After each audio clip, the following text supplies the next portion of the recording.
جی ہاں، بالکل۔ جو تجویز سامنے آئیں ان میں سب سے پہلے تو یہ تھا کہ بنیادی تعلیم کو مضبوط کیا جائے، جڑوں کو۔ اچھا، یعنی فاؤنڈیشن سے شروع کریں۔ بالکل، پری پرائمری کی سطح سے ہی کام شروع کیا جائے۔ نصاب کو اپ ڈیٹ کرنے کی بات ہوئی، ہاں، وہ تو بہت ضروری ہے۔ اور اداروں کو انتظامی طور پر مضبوط بنانا۔ ایک اہم نقطہ یہ تھا کہ پڑھانے کے طریقے یعنی ٹیچنگ میتھڈز ان کو ایسا بنایا جائے جو آج کی انڈسٹری اور بین الاقوامی جاب مارکیٹ کی ضروریات پوری کریں۔ یہ بہت اہم ہے، ریلیونس۔ جی، پھر استاذہ کی بھرتی اور ان کے تبادلوں کا جو نظام ہے، ہاں، اس میں بھی کافی شکایتیں رہتی ہیں۔ بالکل، تو اس کو زیادہ شفاف اور منطقی بنانے کا منصوبہ ہے تاکہ ٹیچرز غیر ضروری پریشانیوں سے نکل کر کلاس روم پر توجہ دے سکیں۔ یہ اچھا قدم ہوگا۔ اور یونیورسٹیوں کی سطح پر، خاص طور پر جو بڑی یونیورسٹیاں ہیں، عثمانیہ، کاکتیہ، جی، وہاں وائس چانسلرز کی تقرری کا عمل مکمل کرنے پر زور دیا گیا تاکہ وہاں دوبارہ سے ایک اچھا تعلیمی اور تحقیقی ماحول بنے۔ ہاں، یہ وی سیز کی تقرریاں کافی عرصے سے رکی ہوئی تھیں شاید۔ جی بالکل۔ دیکھیں، یہ سب انتظامی اور نصابی اصلاحات تو اہم ہے اپنی جگہ، جی، لیکن جو بات اس پالیسی کو مجھے لگتا ہے زیادہ جامع بناتی ہے وہ اس کا تھوڑا وسیع زاویہ ہے۔ وہ کیسے؟ مطلب یہ صرف پڑھائی لکھائی تک محدود نہیں ہے، اس میں طلبہ کی مجموعی فلاح و بہبود یعنی ویل بینگ پر بھی کافی زور ہے۔ اچھا، مثلاً مثال کے طور پر نوجوانوں میں یہ جو منشیات کا استعمال بڑھ رہا ہے، اس کو روکنا۔ یہ تو بڑا مسئلہ ہے۔ جی، پھر طلبہ میں جو ذہنی دباؤ، مایوسی، سٹریس وغیرہ ہوتا ہے، اس سے نپٹنے کے لیے اقدامات کرنا، اور اسکولوں میں کھیلوں کو، صحت کو، اچھی خوراک کو فروغ دینا۔ صحیح۔ مقصد صرف ڈگری والے نوجوان پیدا کرنا نہیں، بلکہ ایسے صحت مند اور پیداواری نوجوان تیار کرنا ہے جو معاشرے کے لیے بھی مفید ہوں۔ یہ تو بہت اچھی سوچ ہے۔ اور پھر مہارتیں، سکلز ڈیولپمنٹ، اس پر تو خاص توجہ ہے۔ ہاں، وہ 15% والے مسئلے کو دیکھتے ہوئے۔ بالکل، یہ جو ITIs ہیں، انڈسٹریل ٹریننگ انسٹیٹیوٹس، جی، جہاں ٹیکنیکل ہنر سکھائے جاتے ہیں۔ ہاں، ان کو مکمل طور پر اپ گریڈ کرنے کا پلان ہے، جو پرانے غیر متعلقہ کورسز ہیں انہیں ختم کر کے نئے جو آج کل چلتے ہیں۔ جی، ایسے نئے پروگرام لانا جن کی آج کی انڈسٹری کو ضرورت ہے، اور یہ صرف ITI کی سطح پر نہیں ہے۔ اچھا، یونیورسٹی کی سطح پر بھی مہارتوں کی ترقی کو اہمیت دی جائے گی۔ جیسے حیدرآباد یونیورسٹی کو ابھی انسٹیٹیوٹ آف ایکسلنس کا درجہ ملا ہے نا؟ جی ہاں، سنا تھا۔ تو اسی طرح اعلیٰ تعلیمی ادارے بھی مہارتوں پر توجہ مرکوز کریں۔ سب سے اہم بات یہ کہ TEP کا دائرہ بہت وسیع ہے۔ اسکول، کالج، یونیورسٹی، ٹیکنیکل تعلیم، ووکیشنل ٹریننگ، سب کچھ اس میں شامل ہے۔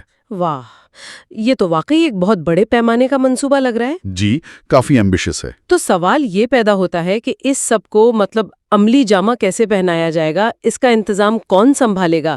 کوئی نیا ادارہ بنے گا؟ ہاں، یہ نفاذ کا مرحلہ اہم ہوگا۔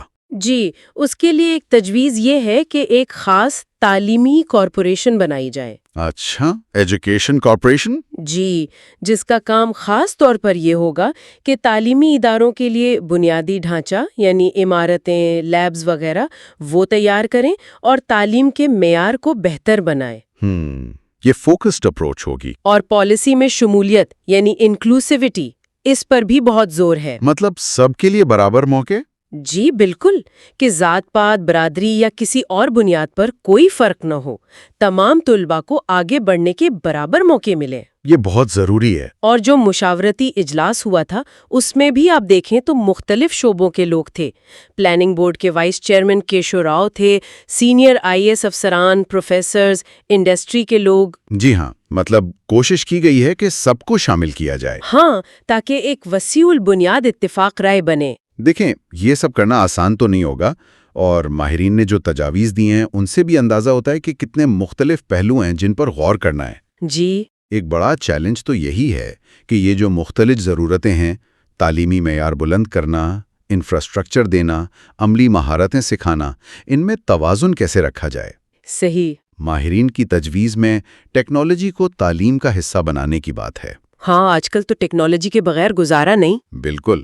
پھر ایسے تدریسی طریقے اپنانا جو طالب علم کی ضرورت کے مطابق ہوں، مطلب اسٹوڈنٹ سینٹرک، اور صرف سال کے آخر میں امتحان لینے کے بجائے مستقل جانچ کا نظام، کنٹینیوس اسیسمنٹ۔ اچھا، یہ بھی ایک اہم تبدیلی ہوگی۔ جی، اور اساتذہ کی ٹریننگ، ان کو دوران ملازمت مدد فراہم کرنا، اس پر بھی زور دیا گیا ہے۔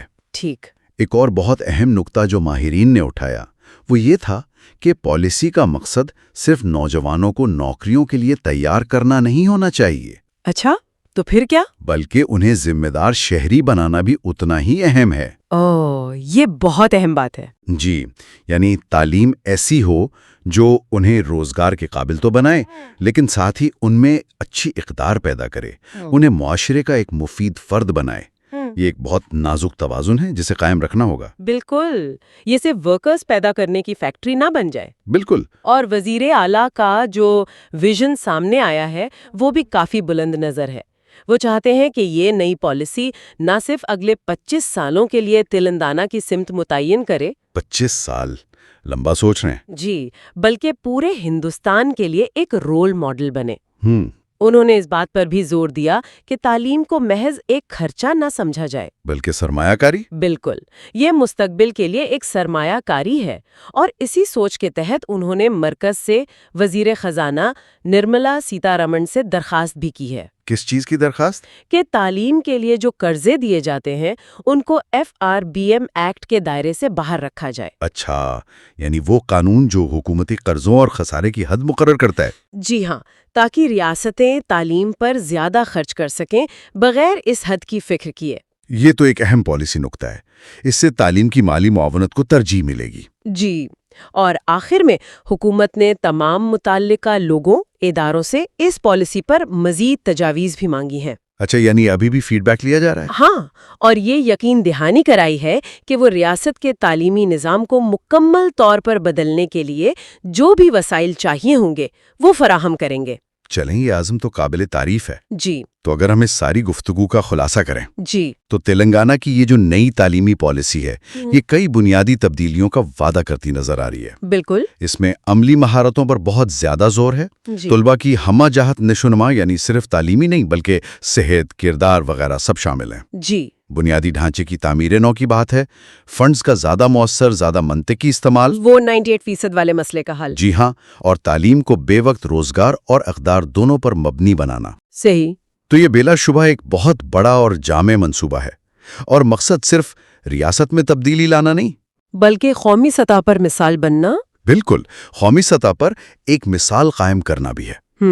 اب آخر میں ایک سوال بس سوچنے کے لیے چھوڑ جاتے ہیں۔ جی ضرور۔ جس طرح روزگار سے مطابقت پیدا کرنے پر اتنا زور ہے، اور خاص طور پر وہ جو انجینئرز کی صرف 15% ملازمتوں والی بات ہے، جی وہ تشویشناک ہے۔ تو کیا اس بات کا کوئی خدشہ ہے کہ طویل مدت میں یہ توازن عملی یا پیشہ ورانہ مہارتوں کی طرف بہت زیادہ نہ جھک جائے؟ اچھا، مطلب یہ کہ اگر سارا فوکس صرف نوکری کے لیے تیار کرنے پر ہو گیا تو جو تعلیم کے وسیع تر مقاصد ہیں، جیسے تنقیدی سوچ، جی تنقیدی سوچ، تخلیقی صلاحیت، عمومی علم کی نشوونما، کہیں یہ چیزیں پسے پش نہ چلی جائیں۔ یہ ایک اہم نکتہ ہے۔ اس کے کیا غیر ارادی اثرات ہو سکتے ہیں؟ یہ ایک ایسا سوال ہے جس پر شاید پالیسی نافذ کرتے وقت غور کرنا ضروری ہوگا۔ بالکل صحیح، ایک اہم سوال ہے جس پر غور و فکر کی ضرورت ہے۔